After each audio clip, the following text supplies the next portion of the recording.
Welcome to episode 7 in our series on Rabbi Moshe Chaim Luzzatto's The Way of God.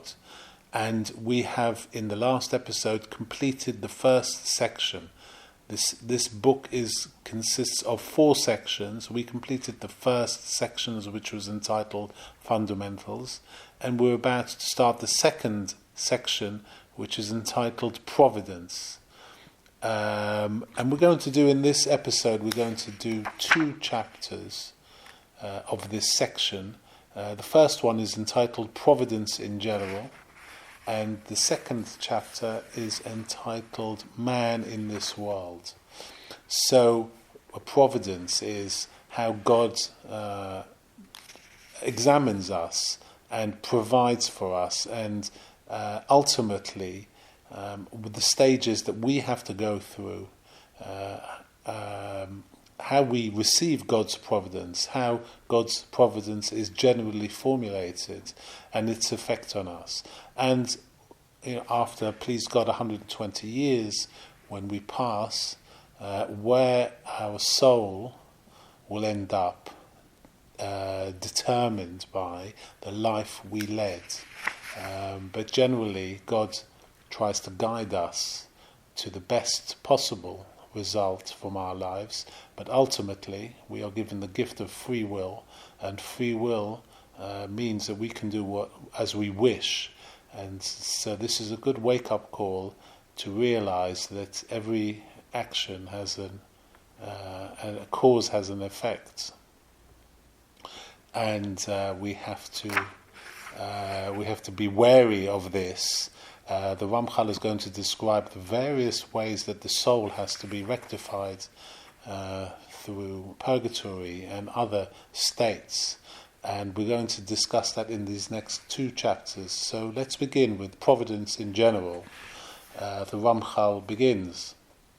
It is evident that everything that exists, both above and below, was created only because the highest wisdom deemed these phenomena necessary and useful for furthering the purpose of creation as a whole. The natural laws and properties of each created thing were ordained by the highest wisdom to perfectly fit the role that each thing plays in the general scheme.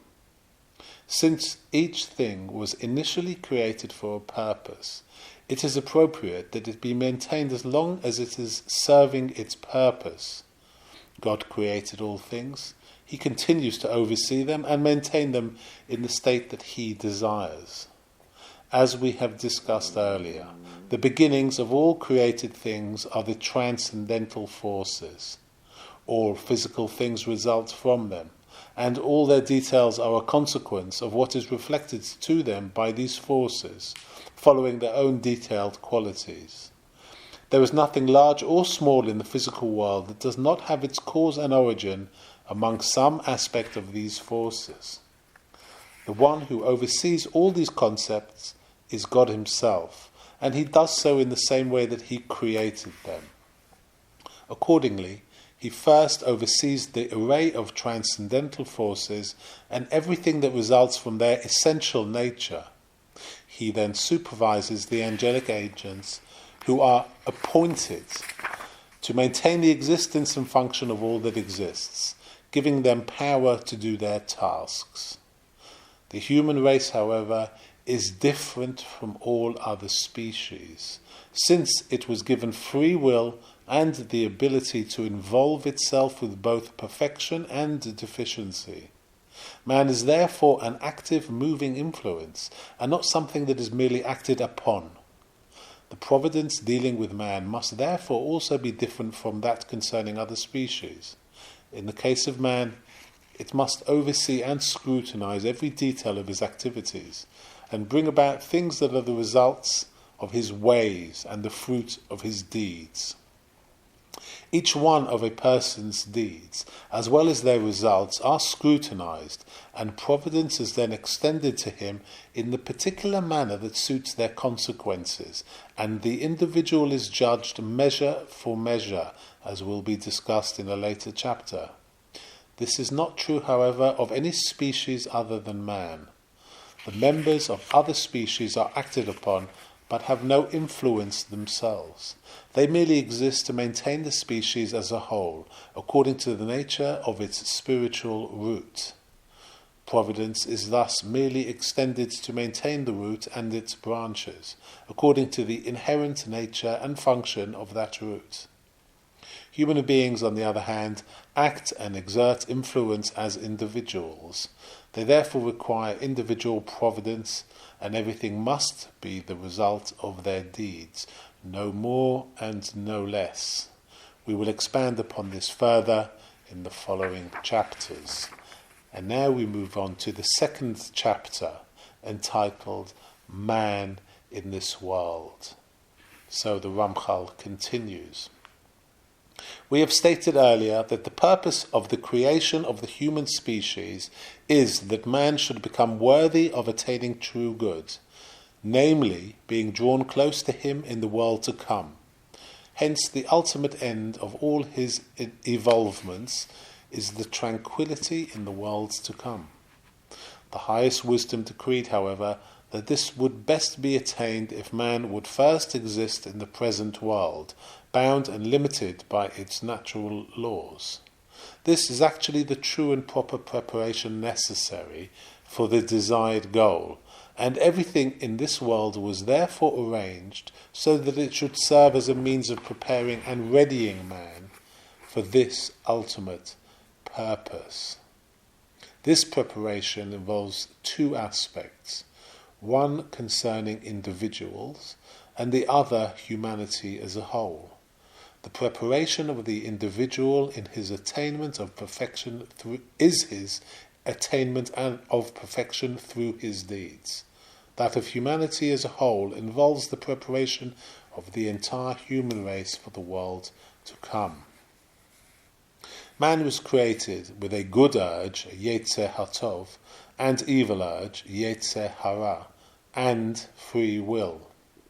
This then allows the human race to include some individuals who are good as well as others who are evil. Ultimately, the evil ones must be cast aside, and the good ones gathered to form one perfected community.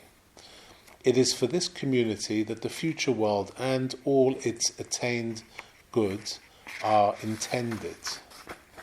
It is the principle of free will that assures the possibility of good and evil in the human race, allowing some of its members to be good and others to be evil. This same principle, moreover, also has the same consequence with respect to the deeds of each individual.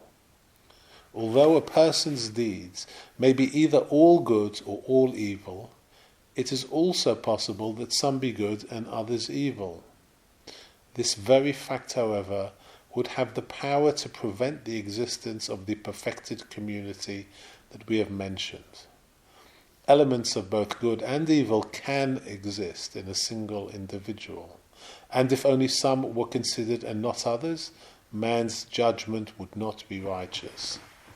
This would be true even if the ones taken into account formed the majority. Proper judgment would require that all of a person's deeds be judged, great and small alike, whether they constitute the majority or the minority. The highest wisdom therefore decreed that man's recompense be divided into two periods and places, with regard to reward as well as punishment. All of a person's deeds are divided into two groups, that of the majority and that of the minority. After the majority and minority are determined, the majority are judged by themselves in the proper time and place. The same is true of the minority of one's deeds. Now, the true main reward is in the world to come, as we noted. The everlasting recompense of the worthy individual is a bond of closeness with him forever, whereas the punishment is being thrust away from this true good and perishing. The judgment was set up, however, to be in accordance with the majority of one's deeds. The good deeds of the wicked and the evil deeds of the righteous, which constitutes a minority, are dealt with in this world through its gratifications and sufferings. It is in this world that the wicked are rewarded with prosperity for their few virtues, while the righteous are punished with suffering for their few faults. In the end, Hashem compensates every deed, and whatever compensation remains to be given in the next world is that which is fitting for the next world's perfection. That is, the next world is only for the righteous, and the wicked are totally absent. Furthermore, the righteous are free there of any obstacle within themselves that might restrict the delight intended for them. The wicked, on the other hand, are cast aside and annihilated, but they have no cause to complain, since they all have already been rewarded for their few virtues in the present world. So, very well presented by the Ramchal to let us have an idea of if we are good, that actually we're not judged just whether we are good or bad. We are judged by the majority and the minority of our good and bad deeds, or the reverse. And perfect justice, perfect accounting is effected. In other words, everything is taken into account. Even if you are a bad person, your good deeds are still taken into account. But the reward for those is meted at perhaps in a more immediate fashion, as opposed to the ultimate goal of reward in the worlds to come. And now the Ramchal is going to describe with these when we are a good person, but we have some evil deeds in our accounts, how these are evil deeds are dealt with in order to grant us access to Olam Haba. We have to. It's almost like the concept of karma. We can be good, and we can be bad, and we have to accept that what we have been bad for has to be dealt with, and karma is real. And whether it happens immediately or it happens at a later date, if you do something bad to somebody else, or you have a very bad thought, reality will snap back at you at a time that perhaps you can't relate it to the original events. But God has His system of accounting and His system of meting out at the time that He deems suitable the recompense for your bad deeds, even if you are good. So Ramchal is going to describe now the concept of purgatory and how it can purify ourselves and allow us access to the greatest good in Olam Haba. So the Ramchal continues. In His mercy, God maximized man's chances of successfully attaining his ultimate goal. He therefore decreed that there should be another type of purification for those who could benefit from it. This was intended for those who have been surmounted by evil, but not to such a great extent that they should be utterly annihilated. This purification includes a number of spiritual punishments, the most prominent being that of Gehinnom or purgatory. The purpose of these punishments is to penalize the individual for his sins in such a way that he is subsequently free of any liability for the evil that he may have done. As a result, he can receive the true reward for his good deeds. Because of this, the number of people who are actually annihilated is small and insignificant. It only consists of those who are dominated by evil so completely that it is utterly impossible for them to have any chance of experiencing the true rewards and everlasting delight. We therefore see that man's judgment is divided into 3 stages. His main judgment is in the future world that will exist after the resurrection, as discussed earlier. There are also deeds that are judged before this, however, and of these some are recompensed in this world and others in the soul world. The details of man's judgments, however, are not known to anyone other than God, who is the true judge. He is the only one who knows the true nature and results of all deeds on every level and in each detail. He therefore knows which should be recompensed in each particular period and manner. All that we therefore know is the general nature and basis of this process. We know that it ultimately revolves around one basic principle, namely the assembling of a perfected community fit to exist in an eternal state of intimacy with God. In order for this community to be appropriately perfected, all these provisions are necessary to prepare and ready this ultimate situation. Looking into this more deeply, we see that besides the fact that this is required by fairness and justice, it is also based on the essential concept of man. We have already discussed how good deeds incorporate an intrinsic quality of perfection and excellence into man's body and soul. Evil deeds, on the other hand, incorporate in him a quality of insensitivity and deficiency, all with a precise measure depending on the deeds, no more and no less.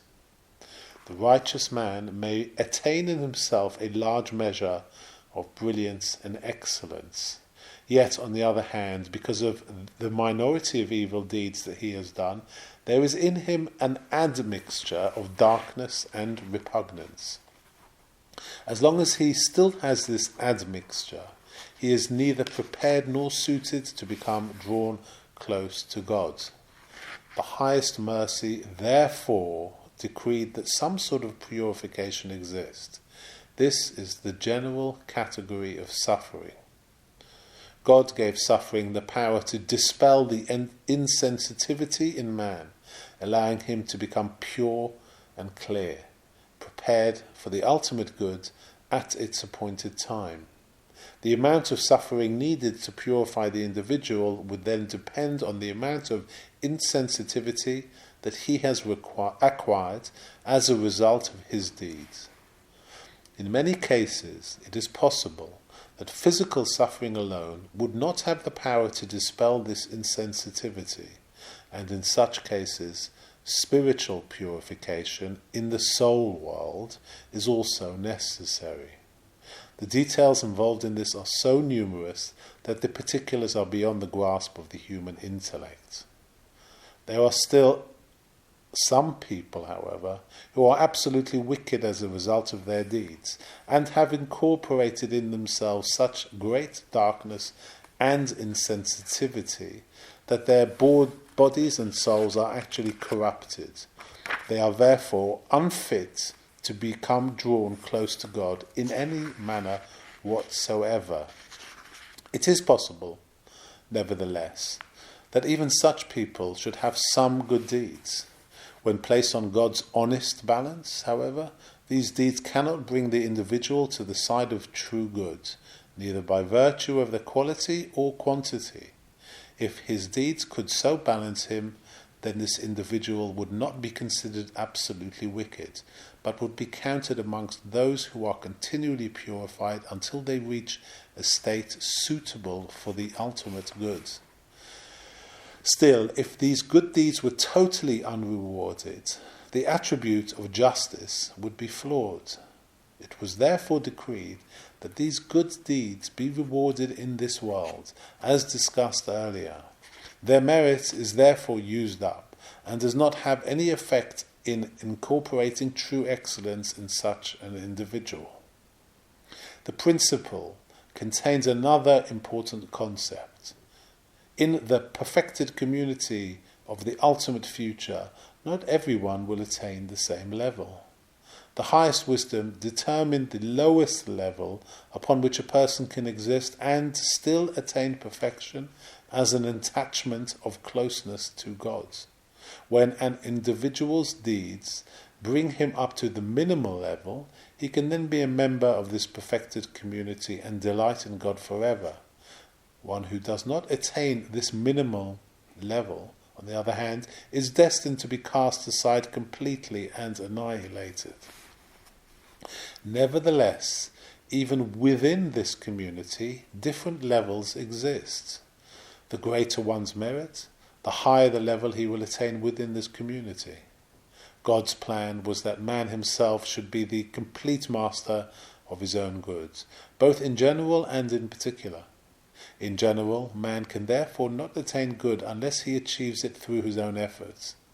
This is also true, however, of each element of this good, which is only meted out according to the individual's precise deeds. Each individual's ultimate level is therefore the result of his own choice and attainments. The members of the perfected community will therefore be divided into many levels, high and low, great and small.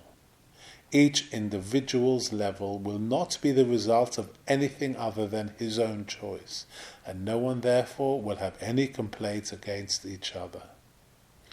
This principle contains another important concept, involving how one's deeds are judged, to correctly ascertain their effects in determining his level in the perfected community.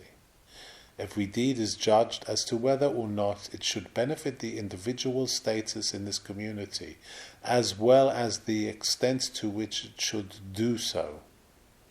There will therefore be certain deeds which, according to the fair and precise highest judgment, should not provide the individual any benefit whatsoever in the ultimate future, but should rather be rewarded in this world. An individual whose deeds are judged in this manner will receive the reward for his deeds in this world, and then remain in a permanently inferior state amongst the lowest of the perfected community. In some respects, this is very much like the case of those who are completely rewarded in this world and then annihilated in the world to come. There is, however, a great difference between the two. In the case of the absolutely wicked discussed earlier, the benefit of their deeds is completely used up through their reward in this world, and they therefore do not experience eternal life at all. The class that we are now discussing, on the other hand, does attain eternity through their deeds. Even though they may require great spiritual purification, they nevertheless retain a portion in this eternal existence. Because of the spiritual damage caused by their sins, however, the only thing their good deeds can attain for them is the minimal level mentioned earlier. A great portion of their merit, however, is rewarded in this world. This is so even though these individuals' deeds would normally result in their having a higher level in the perfected community, the fact that they are judged to be rewarded in this world prevents them from attaining that level. According to everything discussed in this section, we can understand why the righteous suffer and the wicked prosper. In addition, we see how spiritual punishments are also part of the preparation for the ultimate true reward. The good that the righteous attain in this world, however, involves a completely different concept, and this will be discussed presently. Everything that we have discussed in this chapter deals with the second aspect discussed in the chapter's beginning, namely the preparation of humanity as a whole for the future world. That which involves individuals, however, entails a completely different approach, and this will be the subject of the next chapter. And that concludes this chapter. And what the Ramchal is referring to is chapter 3, the next chapter, which will be in the next episode, which deals with individual providence. But that was a fascinating couple of chapters. Perhaps what we can take from that is the fact that the karma is real, and we have to pay for all the bad things that we have done in our past. And we have to be prepared to pay the costs for things we may do in our future and not complain about them, but also take to heart that sometimes suffering that is meted out, that seems to have no real source, is actually a process of purification. And this takes away from us a tremendous baggage, metaphysical baggage off our backs that we don't perhaps know exists, but in God's eyes and in the spiritual realms would have been something that weighed us down and connected us to this world and chained us down to this world, rather than being allowed to float freely to God's eternal Olam Haba, the world to come. And it must teach us to keep our balance in the positive for our good deeds. We're not born as angels, so perhaps we inadvertently sin, but we must make sure that our good deeds far, far, far outweigh our bad deeds, and that we look forward to not only perfecting ourselves, but perfecting reality in general and this world. We're never 100% sure, or it's quite rare to know the effects of the spiritual consequences of all of our deeds, our thoughts and actions. So to be on the safe side, keep all of them pure and holy, and you will have a good destination. So I look forward to the next chapter, chapter 3, which is our next chapter, which deals with individual providence.